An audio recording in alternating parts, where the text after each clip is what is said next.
interesting news.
Nice, thanks. I need to delete the other one now. Yeah. That's good. Kayla, take those photos onto Facebook and Twitter, and then let's sort the features out there.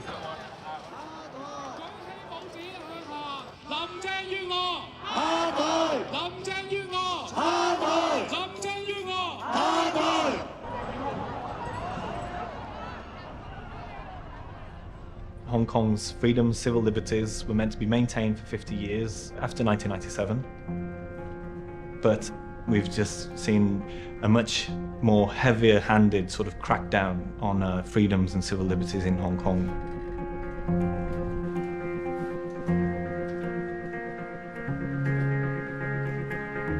Hong Kong Free Press emerged from the umbrella movement, pro-democracy protests, in 2015. It's a direct response to the dwindling press freedoms in the city. I was a teacher for a long time in Hong Kong, saving my money, paying off debts, but I had a blog. And I noticed that a lot of stories there were getting traction. I decided to sort of upgrade that into some sort of news outlet.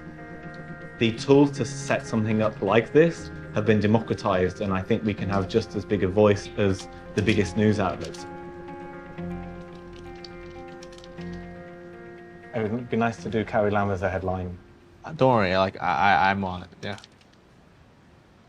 We're all just getting things ready, I guess, for the 30th anniversary of the Tiananmen crackdown and how that's marked in Hong Kong, which is going to be huge, and I feel it's something we can probably lead on, owing to, I think, the status of a lot of the other press in Hong Kong, who may not cover it as enthusiastically, perhaps. For sure, Tiananmen is one of the 3 Ts that many media will already avoid: Tiananmen, Tibet, and Taiwan are sensitive issues. But we're structured from the ground up, from the beginning, to, resist any of those kinds of problems.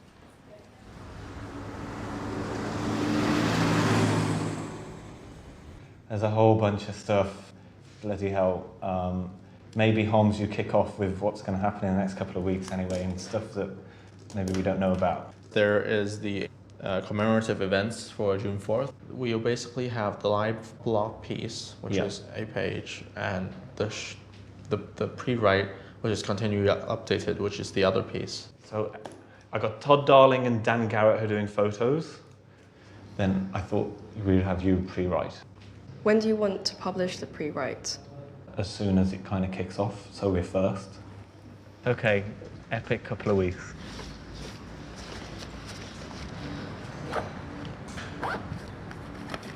Hi, bloody hell, let's leg it then.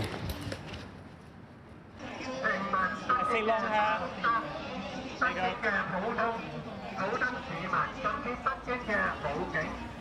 We are about an hour and a half away from 8 p.m. when the Tiananmen Massacre Vigil. Over 100,000 people will be gathering in Victoria Park, one of the few places on Chinese soil where people can mark the Tiananmen massacre. There are signs and placards against the looming extradition bill, which will certainly be bolstering the turnout tonight, I'm sure. Stay with us in the next hour or two, and we'll be back on Facebook Live with a live running commentary.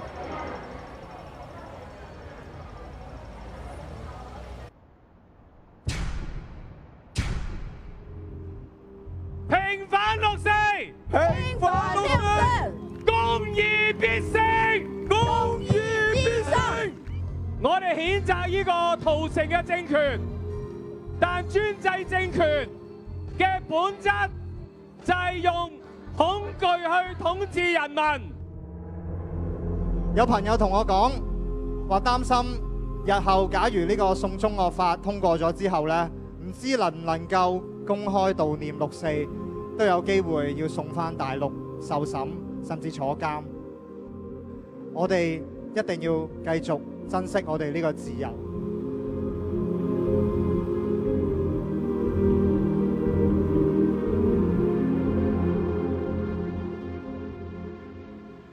For many people in Hong Kong, the June 4th vigil is an indicator of sorts of the health of the civil society.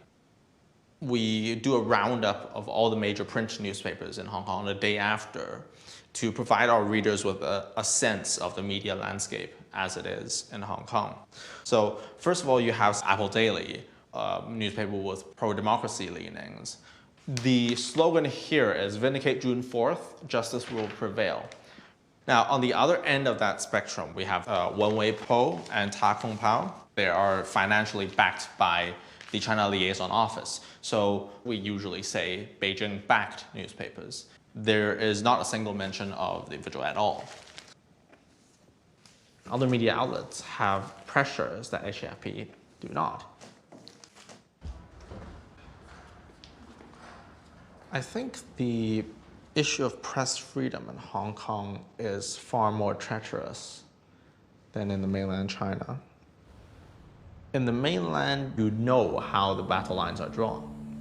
In Hong Kong, there's more of a facade to things.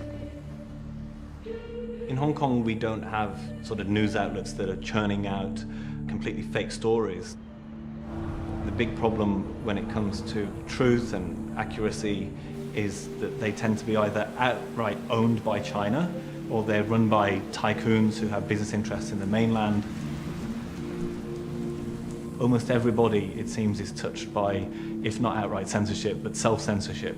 And that's sort of the cancerous thing that's been spreading in Hong Kong for some years. Rather than having one rich benefactor, we rely on a lot of small donations from a lot of people.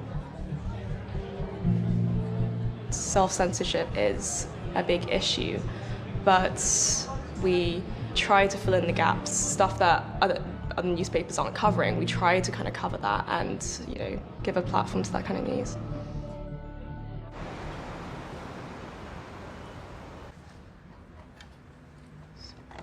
It seems like there is a continuous timeline of events getting worse and worse and worse in terms of Hong Kong's politics. If this extradition agreement passes, anyone physically in Hong Kong will be subject to mainland Chinese rule because they can trump up reasons to prosecute you in mainland China and ask the Hong Kong government to send you back to mainland China for trial.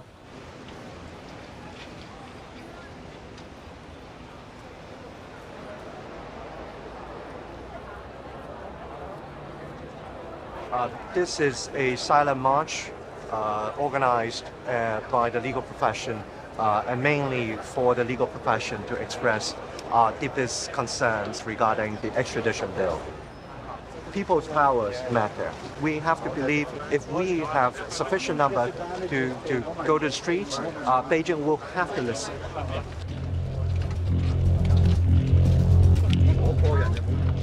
We call upon this government to withdraw the extradition bill. This is the clear and I believe the unanimous belief of the legal profession. This momentum it's going. People want to really do something to safeguard their own freedom.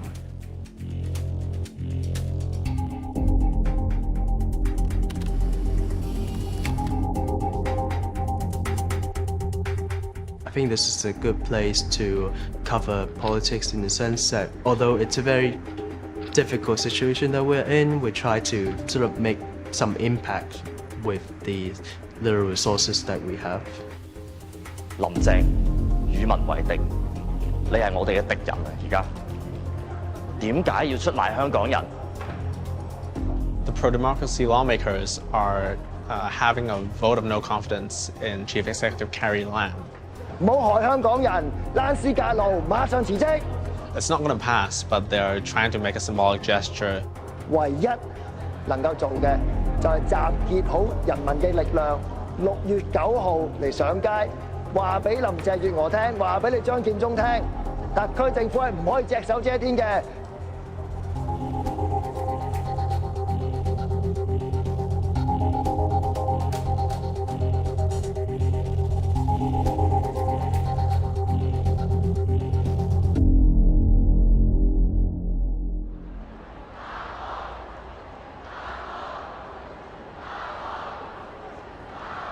Well, it's about 20 minutes to 3 today. It could be biggest protest, certainly since 2014, possibly since 2003. We've seen placards with no China extradition. There's Carrie Lam, some with just the word emblazoned liar over it, as we observe all these different liberal, progressive, pro-democracy groups uniting against the bill. What's the atmosphere? What have you been seeing as people have been going past? Quite a lot of people who are marching for the first time. All the parents are taking their kids with them to join this march. So I think it's very, very touching. Probably the biggest march I can remember already, just coming out of the MTR, get an impression of it being massive. Yeah. That's great. Yeah, sick. Is it the first time you've come to an extradition protest? Yes. Yeah. Why are you here today? What are your motivations? So this is very important to the Hong Kong, this generation and next generation.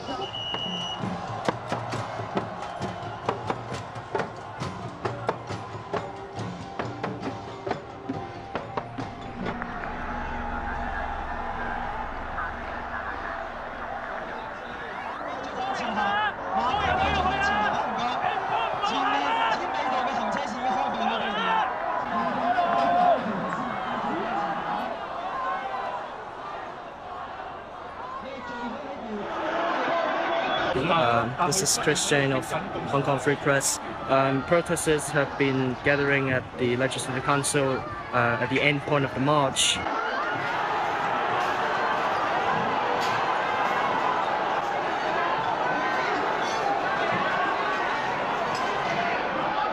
The special unit have arrived, who are armed with riot shields, just arriving now.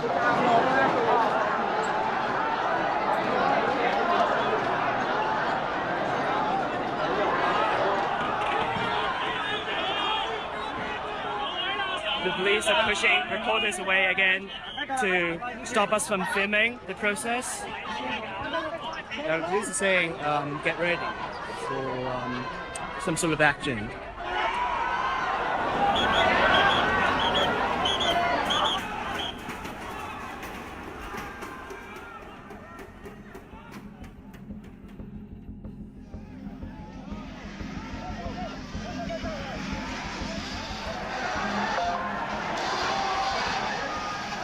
Police are charging. Pepper spray, use. They're saying stop filming, go. The police just charged into protesters, reporters, telling us to go.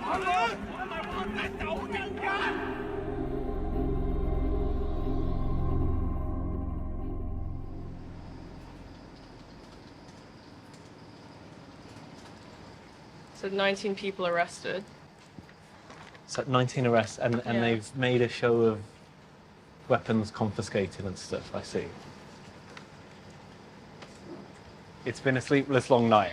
Surely the Journalists Association is looking at whether actually any police stepped over the line, but yeah, tempers frayed and you go well into the night and journalists will be between protesters and police, so it can get chaotic. Having said all that, like, it's been huge, probably the biggest sort of impact in traffic I can remember. And you see all the pro-Beijing press today, you know, either burying it or framing this as, you know, insignificant. Yeah. So I posted this at 5:23 a.m., expressing a little bit of anger with the treatment of reporters by the police. I got a little bit of pepper spray in my arms. But one thing I didn't realize, I only realized after looking at the photos again, you can check here, this gun, if they decided to use rubber bullets last night, then I would be directly in front of the fire line. And during the whole course, they have been pushing reporters in a tougher than usual way. So it was a little bit of a warning for reporters as well that were fought at the moment.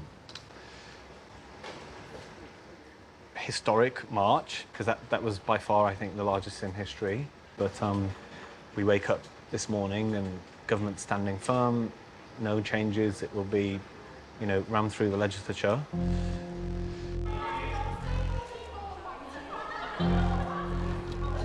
The bill will resume its second reading on the 12th of June, and we appeal to members of the Legislative Council to discuss and debate on the bill in a calm and rational manner. I hope that similar appeal will go to organizations in society which may be planning other actions, including perhaps some radical actions. So that is Being a political reporter in Hong Kong gives you plenty of opportunities to be cynical and pessimistic. Of course, I'm worried. Like, I see all of these things every day. What's even more worrying than encroachment by the Chinese government is the fact that increasingly absurd things are being taken as a new norm.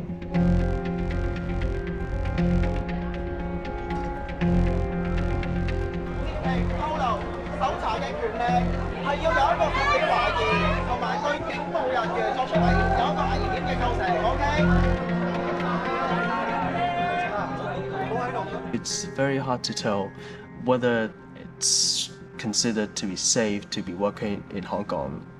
The public articles that we write will be monitored, but will it translate into some kind of physical threat against my loved ones, families? I don't know yet. 我認為咧，警方咧係濫權咁去搜查嚟到金鐘嘅好多香港市民。But it's about trying to use police power to have political repression to the people who would like to participate in protests. I don't want to see any such kind of things anymore in the. It's been, you know, disheartening to watch freedom of expression decline in Hong Kong, but if anything, that's all the more reason to document it.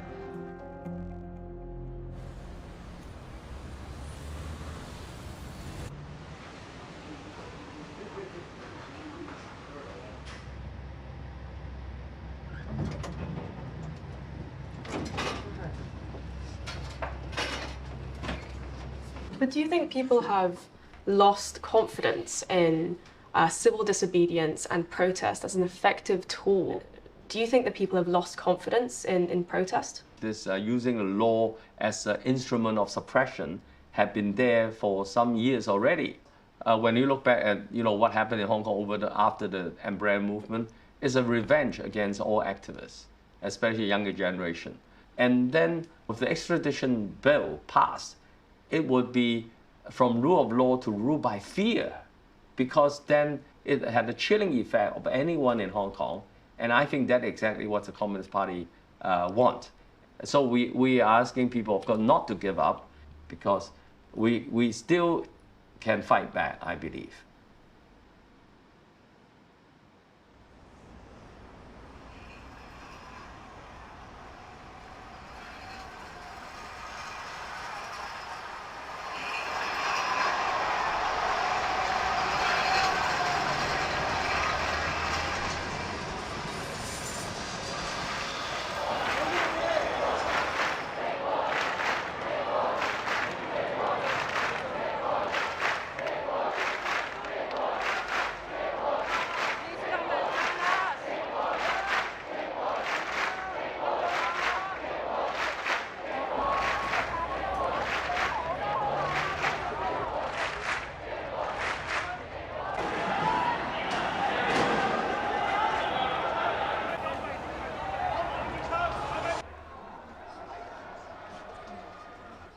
Yeah, we didn't see this coming.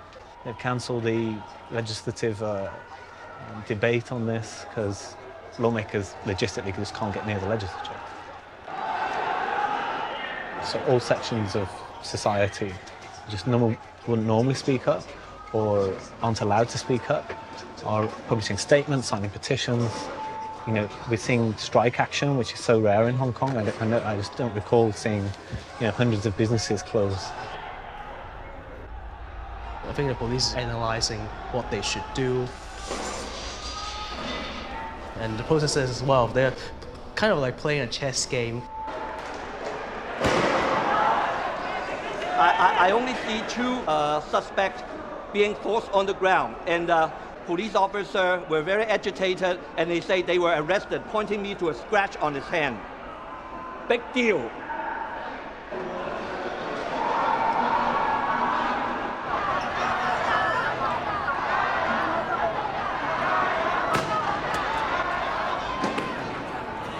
This is Chris Jane of Hong Kong Free Press. As you can see, the protesters are trying to put order on the tear gas canisters. You can feel the pain in your eyes, in your face.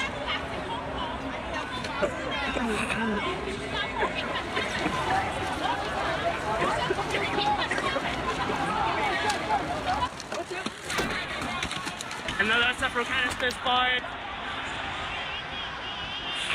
But the protesters are not leaving.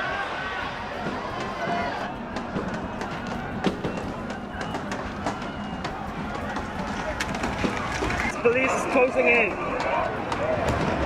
More tear gas. Around 10 police officers are pointing guns at journalists where there are no protesters behind us. They're pointing at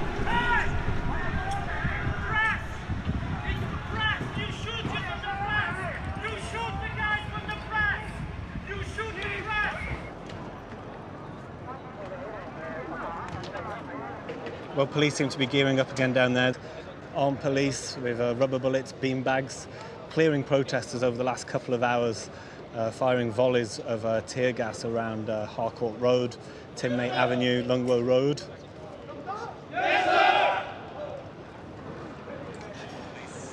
Didn't expect it would get this hairy. Got a bit spicy. I feel bad for Chris. He was getting tear gassed in real time. I never asked him to, but very much just like history repeating, like the umbrella movement, albeit 79 days condensed into one day. This is what it looked like, at the end of those protests. So yeah, very intense. And I imagine because of the police action today, we're going to see more protests over the coming days. It's not going to particularly stop.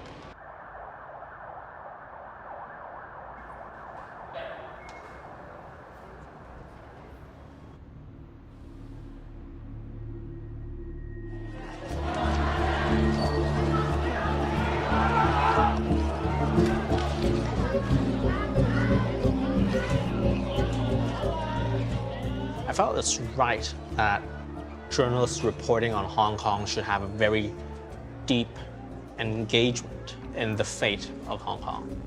I hope that people can see that we care.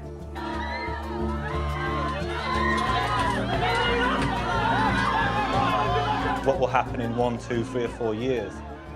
Are they going to shut us down? Are they going to take away our newspaper registration? Will we see overt censorship in Hong Kong? After 14 years, this is home to me. I think it's a city worth fighting for.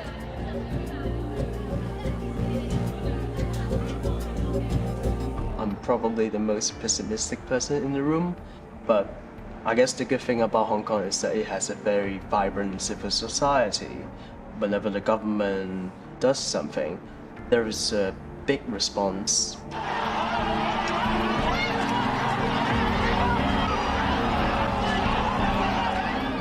When the public's more informed about what's happening in the world, and they can make more informed decisions about how they want to, run their government. So press freedom is, important, particularly in a climate of declining freedoms.